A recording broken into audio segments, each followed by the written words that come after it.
are fine and taking good care of your health. Welcome to this video. In this video we are discussing example number 7.4 and example number 7.5. The statement of 7.4 is the weight of a metal spoon in air is 0.48 Newton. Its weight in water is 0.42 Newton and we have to find its density. You can see two weights are given. Two weights of a same thing are given. Weight of a metal spoon in air, that is W1, that is 0.48 Newton, and second weight is given in water, that is 0.42 Newton. Now first of all we write given data. In given data we write weight of a spoon W1 is equal to 0.48 Newton. Here we take the weight of spoon in air W1, that is 0.48, and we take weight of spoon in water as W2, that is equal to 0.42 Newton. And in this question we have to find density of the spoon. You know that the formula of density is mass per unit volume. Can we apply this formula in example number 7.4? No, we cannot apply this formula. Why we cannot apply this formula? Because mass and volume of a spoon is not given in example number 7.4. So what formula of density we can apply here? We know that the formula of density is also W1 over W1 minus W2 multiplied by rho.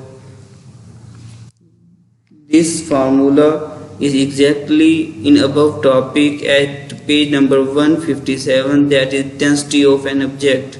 Example number 7.4 से exactly above जो आपके पास topic है page number 157 पर आर्चिमेडीज principal के बाद वहाँ पर ये फार्मूला हमने डिटेल से ड्राइव किया था डेंसिटी की रेशो लेकर। तो आप प्रीवियस लेक्चर को भी देख सकते हैं कि ये फार्मूला किस तरह से आता है। अगर आपको ये याद है तो ये तो बहुत ही अच्छी बात है। Now we come to its solution. We know that the density of water is 1000 kg metre per cube. ये इसकी फिक्स वैल्यू है वाटर की डेंसिटी की, तो ये आपको याद होनी चाहिए। ये MCQs में भी आ जाता है कि वाटर की डेंसिटी कितनी होती है, 1000 किलोग्राम मीटर पर क्यूब होती है। तो अब जस्ट हम वैल्यूज पुट कर देंगे। W1 हमारे पास है 0.48, हमने पुट कर दिया। उसके बाद है W1 माइनस W2, 0.48 माइनस 0.42 हमने जस्ट वैल्यूज पुट की हैं। मल्टीप्लाई बाय डेंसिटी की वैल्यू हमारे पास क्या है, 1000 है। इस फार्मूले में हमने वैल्यूज जो गिवन थी वो पुट कर दी। डेंसिटी की वैल्यू गिवन नहीं थी, लेकिन ये आपको याद होनी चाहिए कि डेंसिटी ऑफ वाटर क्या होता है, 1000 होता है। और यहाँ पर ये डेंसिटी ऑफ ऑब्जेक्ट तो हमने मालूम करना है, स्पून की डेंसिटी। और जाहिर सी बात है ये जो रो होती है ये आपके पास लिक्विड की डेंसिटी को डिनोट करती है, और ऑब्जेक्ट की डेंसिटी को हम आमतौर पर कैपिटल D से डिनोट करते हैं। Now when we subtract 0.48 minus 0.42 we get 0.06, and when we divide 0.48 divide by 0.06 we get 8 multiply by 1000 and D is equal to 8000 kilometre per cube. This is example number 7.4। Example 7.5 is an empty meteorological balloon weighs 80 Newton. It is filled with 10 cubic meter of hydrogen. How much maximum contents the balloon can lift beside its own weight? The density of hydrogen is 0.09 kilogram meter per cube, and the density of air is 1.3 kilogram meter per cube. First of all, what is meteorological balloon? It is a weather balloon which can be ये एक weather balloon होता है जो कोई सी भी जो objects हैं वो एक जगह से दूसरी जगह ले जाने की सलाहियत रखता है। तो इसका जो साइज़ है वो आम बलून से, जो स्टूडेंट्स जो बच्चे खेल रहे होते हैं उससे काफ़ी ज़्यादा होता है। इसका जो साइज़ है काफ़ी बड़ा होता है ये, और पुराने ज़माने में इसमें लोग बैठकर सैर भी करते थे। इसका जो साइज़ है वो काफ़ी बड़ा होता है। तो ये आपके लिए असाइनमेंट्स है। आप नेट पर यूट्यूब पर सर्च करेंगे what is a weather balloon, तो आप वहाँ पर देखेंगे बहुत सी वीडियोस मौजूद हैं वेदर बलून की, जिसमें मोस्टली लोग क्या करते हैं, जो आपके पास बड़े बड़े माउंटेन्स हैं जहाँ पर आमतौर पर जाना बहुत मुश्किल होता है, तो इसके साथ, इस बलून के साथ कैमरास अटैच कर देते हैं, जो कि क्या करते हैं, वीडियोस बना रहे होते हैं और स्काइज की और बहुत सी अच्छी अच्छी वीडियोस, जो बहुत बेस्ट सीन्स होते हैं जो उन कैमरास में रिकॉर्ड हो रहे हैं। वो जो कैमरास हैं वो इन जो बलून्स हैं, ये जो वेदर बलून हैं जिन्हें मेट्रोलॉजिकल बलून भी कहते हैं, उनके साथ क्या क्या होता है, उनको अटैच किया होता है। तो ये आपके लिए असाइनमेंट है, आप इसको देखेंगे कि वेदर बलून की वीडियोस, तो आपको ये अच्छे से समझ आ जाएगी। उम्मीद है कि आपको अभी भी समझ आ गई होगी वेदर बलून क्या होता है। ये आमतौर पर साइज में काफ़ी बहुत बड़ा होता है आम बलून से, और ये एक जगह से दूसरी जगह वेट्स को ले जाने में मदद करता है।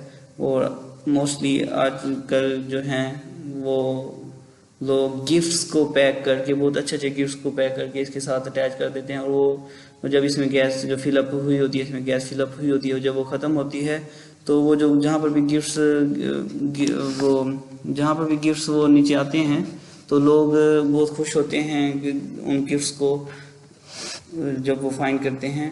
और जो इन लोगों को भी खुशी होती है जो गिफ्ट्स के अननोन पर्सन के पास इनके जो गिफ्ट्स हैं वो जाएंगे, तो जिसकी किस्मत होती है उसी के पास वो गिफ्ट्स चले जाते हैं। तो इस तरह के लिए आजकल ये जो मेट्रोलॉजिकल बलून हैं उनको यूज़ किया जाता है, या तो इसके साथ कोई गिफ्ट अटैच कर दिया जाता है जो किसी अननोन पर्सन के पास जाकर वो उसे ओपन करता है और इंजॉय करता है उस गिफ्ट को, और या इसके साथ कैमराज अटैच कर दिए जाते हैं जो कि जो बेस्ट सीन्स हैं जहाँ पर आमतौर पर जाना मुश्किल होता है, फॉर एग्जांपल माउंटेन्स, तो उन वो जो आपके पास कैमराज होते हैं वो जो इसके साथ अटैच किए होते हैं वो उन सीन्स को क्या करते हैं, कैप्चर करते हैं।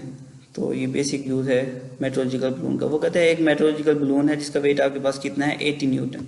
यहाँ पर लिखा हुआ है इम्प्टी मेट्रोलॉजिकल बलून, मतलब उसमें अभी हमने जो एयर है वो फिल नहीं की। It is filled with 10 cubic metre of hydrogen. उसे हम किससे फिल करते हैं, 10 मीटर्स ऑफ हाइड्रोजन। हाइड्रोजन से क्यों फिल अप करते हैं, आपने देखा होगा जब आप किसी भी बलून में अपने मुंह से हवा भरते हैं तो एयर फिलअप करते हैं उसमें, तो आप देखते हैं कि वो फ्लाई नहीं करता, वो उड़ता नहीं है हवा में। लेकिन जब भी आप उसमें मीथेन गैस, जो कि आमतौर पर गैस घरों में यूज़ होती है, या हाइड्रोजन गैस फिलअप करते हैं तब वो फ्लाई करना शुरू करता है। तो इसीलिए उसमें हमने हाइड्रोजन गैस फिलअप की है ताकि वो फ्लाई कर सके। How much maximum contents the balloon can lift beside its own wait. तो यहाँ पर वो कह रहा है कि वो कितना वेट, मैक्सिमम कंटेंट्स, कितना ज़्यादा कंटेंट्स मतलब जो भी हम ऑब्जेक्ट्स इसके साथ बलून के साथ हम अटैच कर रहे हैं, जो भी हम ऑब्जेक्ट्स इस बलून के साथ अटैच कर रहे हैं, कंटेंट्स अटैच कर रहे हैं, ये बलून अपने वेट के अलावा कितना वेट एक जगह से दूसरी जगह लेके जा सकता है। इसका अपना वेट 80 न्यूटन है और हमने उन कंटेंट्स का वेट फाइंड करना है जो इसके साथ अटैच करें तो ये एक जगह से दूसरी जगह उसे क्या कर दे, एक जगह से दूसरी जगह शिफ्ट करने में मदद करे। और इसका वेट तब मालूम करना है जब हम उसमें हाइड्रोजन कितनी फिलअप करेंगे, 10 क्यूबिक मीटर ऑफ हाइड्रोजन। जब हम उसमें 10 cubic metre of hydrogen fill up करेंगे तो ये कितना कंटेंट्स को, मैक्सिमम कितने कंटेंट्स को, उनका वेट कितना होगा एक जगह से दूसरी जगह ले जाने में हेल्प आउट करेगा। The density of hydrogen is 0.09 kilogram metre per cube. जो हाइड्रोजन की डेंसिटी है वो गिवन है जो कि 0.09 kilogram metre per cube, and the density of air is 1.3 kilogram metre cube. और जो डेंसिटी ऑफ एयर है वो क्या है आपके पास, 1.3 किलोग्राम मीटर पर क्यूब है।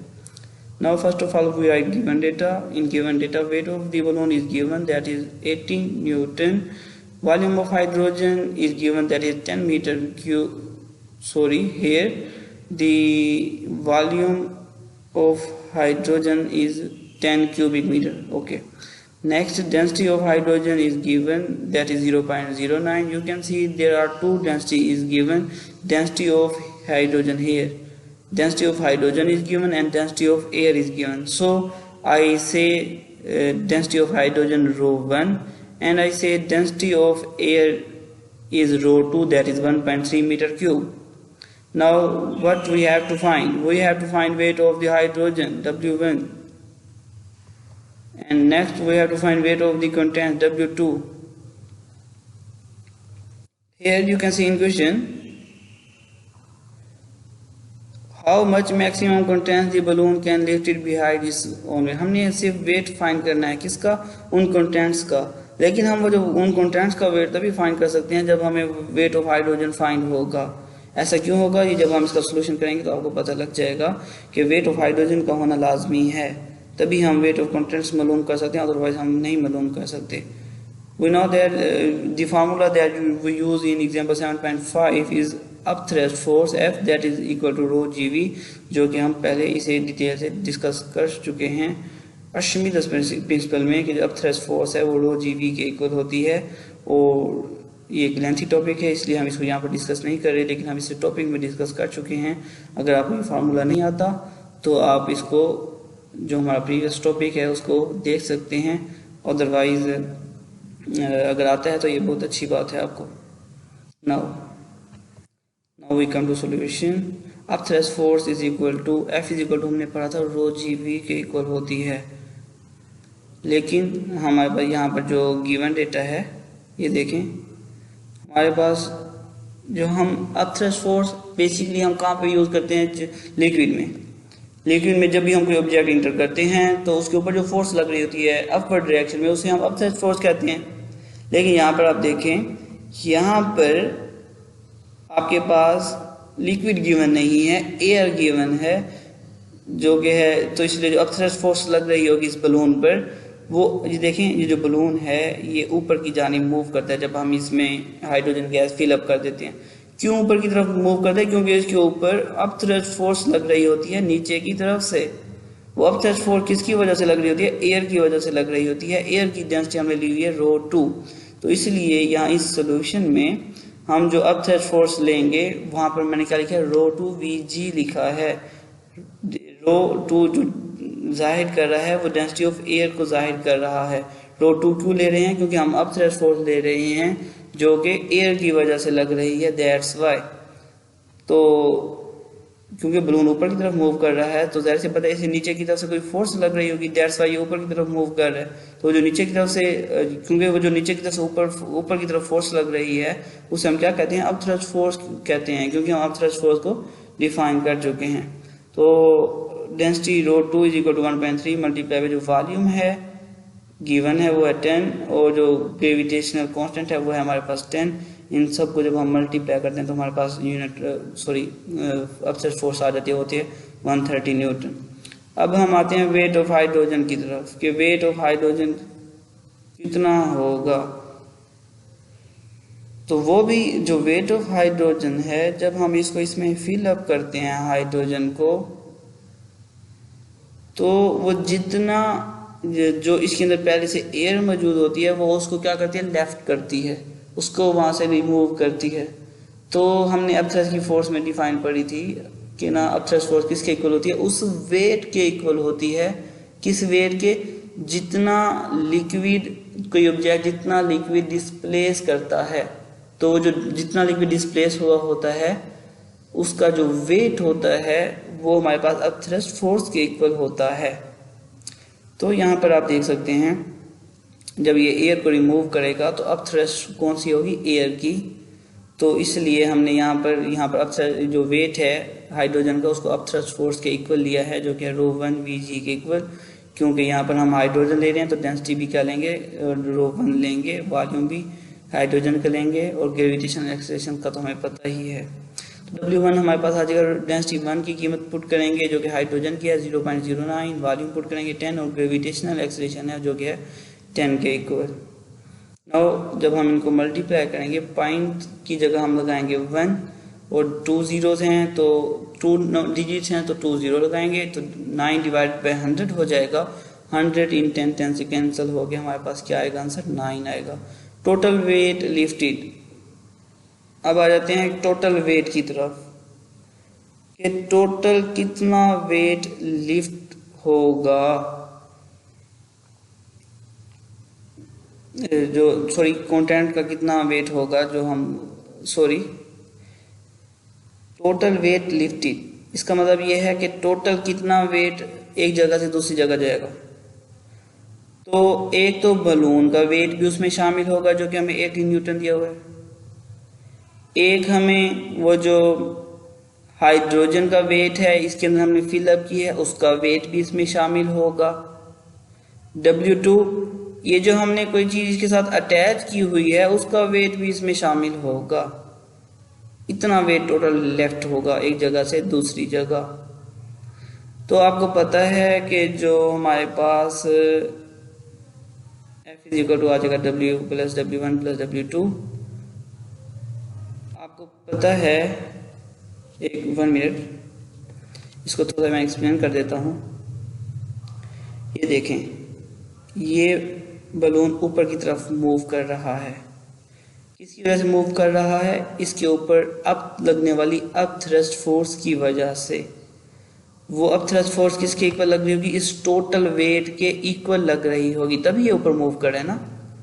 अगर इसका टोटल वेट उस अप थ्रस्ट फोर्स से क्या होता, कम होता, तो ये ऊपर की तरफ मूव ना करता, ये फ्लाई ना करता, ये नीचे गिर जाता। अगर इसका वेट इस पर लगने वाली अप थ्रस्ट फोर्स के से कम हो, से ज़्यादा होता, तो जाहिर है इसका जो वेट है या तो कम है या उस अप थ्रस्ट फोर्स के इक्वल है, जिसकी वजह से ये क्या कर रहा है, ऊपर की तरफ मूव कर रहा है।